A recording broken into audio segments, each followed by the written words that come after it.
안녕하세요. 넥스트사이언스 대단합니다. 넥스트사이언스 아이오몰라이브 콤부차가 1초당 한 병씩 팔린다고 합니다. 10분당 한 병도 아니고 1분당 한 병도 아니고 1초당 한 병씩 팔린다고 하는데, 이번 달에 들어서만 일주일 동안 60만 병이 판매가 됐다고 합니다. 1초에 한 병꼴로 판매가 된 건데, 한마디로 콤부차가 잘 팔리고 있다, 판매가 호조를 보이고 있다는 건데요.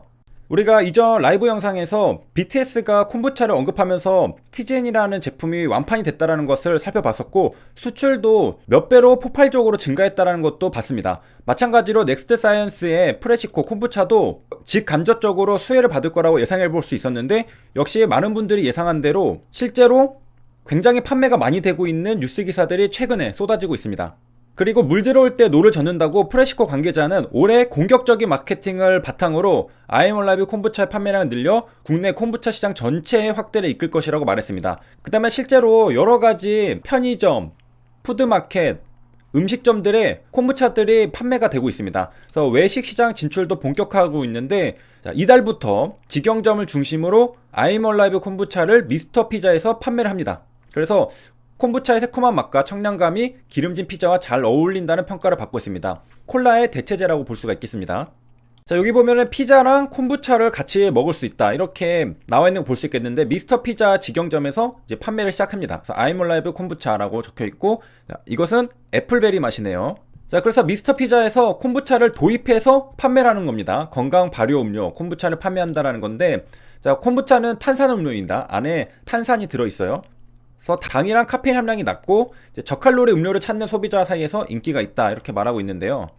홈쇼핑에서도 불티나게 팔리고 있습니다. 지난 7월 진행된 롯데 홈쇼핑 라이브 특집 방송에서 2일 만에 판매량 10만 병을 돌파하여 제품명을 인정받기도 했다. 그러니까 콤부차를 여러 곳에서 지금 판매가 시작되고 있고, 그에 따라서 매출도 발생하고 있다라는 겁니다. 그리고 BTS의 버프를 받아서 매출이 굉장히 많이 증가하고 있다는 것을 우리가 볼 수 있겠습니다. 그리고 많이 팔리고 있다는 것을 시장에게도 알려야 되잖아요. 그래서 뉴스 기사도 굉장히 많이 나오고 있다. 그래서 주가도 이미 벌써 반응을 하고 있죠. 굉장히 많이 올랐습니다. 자, 여기서 끝이 아니라 계속해서 확장을 하려고 하는데, 미스터 피자가 강배 본점, 여의도 압구정, 이대 등 직영점 우선 도입되고 순차적으로 확대해서 내점 식사, 방문 포장, 배달의 민족 앱으로 주문 시 콤부차를 구매가 가능하다고 합니다. 콤부차가 잘 팔리면 당연히 제조사인 프레시코도 돈을 잘 벌겠고, 그리고 프레시코를 가지고 있는 넥스트사이언스도 돈을 잘 벌겠고, 그리고 넥스트사이언스는 HLB 관계사입니다. 진양공 회장을 중심으로 HLB, 넥스트사이언스 이렇게 연결이 되어 있고요. 자, 콤부차는 탄산음료잖아요. 탄산음료는 얼리면은 안 된다고 합니다. 왜냐하면은 탄산음료는 음료수에 이산화탄소가 녹아들어 있는 거잖아요. 그래서 이 기체를 녹이려면은 압력을 높이고 온도를 낮춰야 하는데, 자, 그래서 탄산음료를 만들 때 온도를 낮추고 압력을 높여서 이산화탄소를 액체에 녹입니다. 그래서 콜라, 콤부차 이런데 이산화탄소가 녹아 있겠죠. 그런데 우리 물의 특징이 있습니다. 물이라는 것은 냉동을 하게 되면은 물이 얼음이 되죠. 결정화가 됩니다. 그러면은 물이랑 이산화탄소가 원래 붙어 있어야 되는데, 물끼리 뭉치면서 결정화가 되면서 이산화탄소는 빠져나오게 됩니다. 그래서 물이 언 공간 이외에 밀폐된 공간에서 이산화탄소가 쌓이고 쌓이다 보면은 막중한 압력을 견디지 못하고 이 캔 뚜껑을 열 때 폭발 사고로 이어질 수가 있다고 합니다. 그러니까 한마디로 탄산음료는 차갑게 하는 거는 괜찮은데, 얼려버려서 얼음이 되면은 이산화탄소가 분리가 되면서 공간을 전부 다 차지하지 못하고서 터질 수가 있다, 그런 얘기고요. 여기 탄산에 분자식이 있는데, 우리가 물에 이산화탄소를 녹인다고 했잖아요. 물은 H2O죠. H2O, 그 다음에 남은 거 CO2. 그러니까 물이랑 물 H2O랑 이산화탄소 CO2가 합쳐져 있는 게 탄산입니다. 지금 이게 물이 얼음이 되면서 분리가 된다는 거고요. 그래서 탄산은 한마디로 이산화탄소가 물에 녹아서 생기는 산이다. 그래서 탄산은 따로 존재할 수가 없고 수용액, 물에 녹아서 존재한다는 거고요. 그래서 화학식으로는 H2CO3입니다. 근데 이게 얼어버리면은 액체가 아니죠. 그렇기 때문에 탄산은 액체로, 수용액으로만 존재할 수 있는데, 물이 얼어버리면서 얼음이 돼서 고체가 되고 이산화탄소는 따로 빠져나오게 되면은 그 비좁은 공간에 같이 있을 수가 없으니까 터져버린다 라는 것.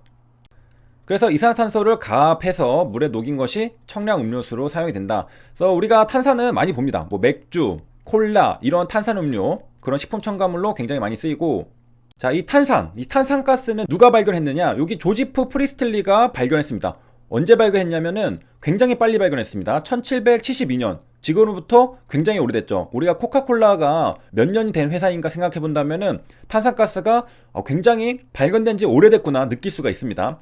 그래서 조지프 프레스틀리는 당연히 화학자겠죠. 이 화학자가 어떻게 발견했느냐? 공기에 대해서 연구를 하고 있었습니다. 여러 종류 공기를 연구했는데 이 효모 발효조에서 탄산가스를 발견한 건데요.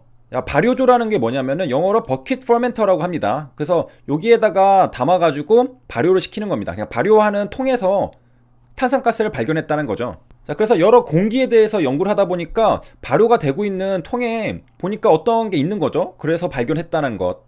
이게 탄산가스가 뭔가 톡 쏘는 맛이 있다. 그래서 그걸로 소다수를 제작하는 방법을 알아낸 것입니다. 그래서 이 탄산이 1772년에 발견이 되고 1776년 한 4년 뒤에 스웨덴에서 성공리에 탄산음료가 상업적으로 제조가 되면서 대중들에게 널리 인식이 됐습니다. 그러고 나서 대략 100년 정도 뒤에 1886년에 미국 애틀랜타주의 약품 도매업자인 존 펫버튼이 코카콜라를 발명해서 우리가 콜라가 탄생이 되었다. 거기까지 볼 수가 있겠습니다.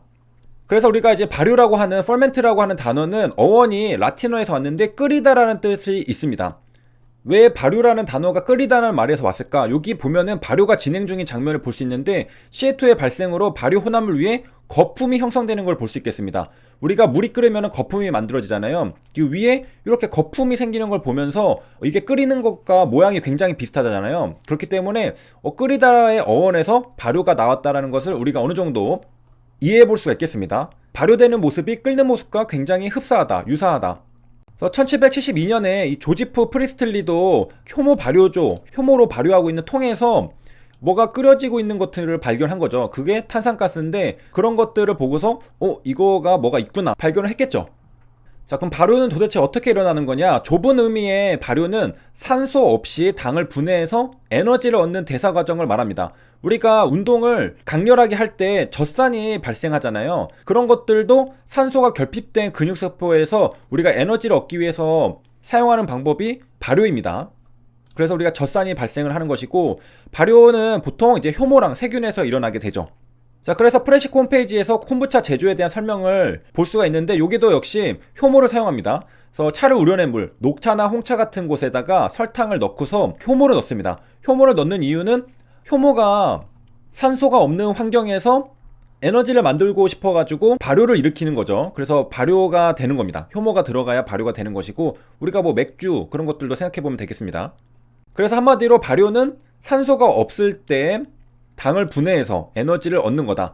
그러니까 산소가 없이 당을 분해하는 거잖아요, 효모가. 그래서 여기에 재료도 설탕, 당이 들어가는 겁니다. 효모가 산소가 없이 당을 분해해서 에너지를 얻는 과정이 발효다. 그래서 우리가 발효가 일어나면은 뭐 피클, 김치, 요구르트 같은 신맛이 나는 음식 있잖아요. 콤부차도 식초 맛이 납니다. 감식초 맛이 나거든요. 이런 이제 발효의 특징이다. 자, 그러면 이제 발효랑 부패는 무슨 차이냐? 똑같습니다. 그래서 악취나 독성으로 이제 발효가 일어나는데, 악취나 독성으로 사람에게 해를 끼치면은 부패라고 부르는데, 사람한테 유용하면은 우리가 발효라고 말합니다. 그래서 과학적으로는 발효랑 부패는 동일합니다. 자, 그래서 발효와 부패는 모두 미생물에 의한 유기물의 분해 형상이다. 그리고 발효는 산소가 없는 환경에 적합한 대사 과정으로 가장 오래된 대사 경로로 간주된다. 그러니까 지구에도 산소가 없던 환경이 있었을 거잖아요. 그때 살아남기 위해서 발효라는 대사 경로 메커니즘이 개발이 되었을 거다. 발견이 되었을 거다. 그런 군들이 생존했을 것이다. 역사가 오래된 거라고 추정되는 만큼 발효를 위한 기본 메커니즘은 고든 생물체의 모든 세포에 존재한다. 포유류, 우리 인간들도 발효를 하거든요. 그래서 포유류 근육은 강렬한 운동 시에 산소 공급이 제한되잖아요. 충분히 산소가 공급되지 않으니까 발효를 수행하게 되고, 그 결과 젖산이 생성되게 된 겁니다. 자, 그래서 여기까지 우리가 콤부차가 1초당 한 병씩 팔린다는 사실과 콤부차는 발효 음료다. 그래서 얼리면은 이산화탄소가 분리가 되면서 터질 수가 있다. 그리고 발효가 무엇인지에 대해서도 살펴봤습니다. 여기까지 시청해주셔서 감사합니다.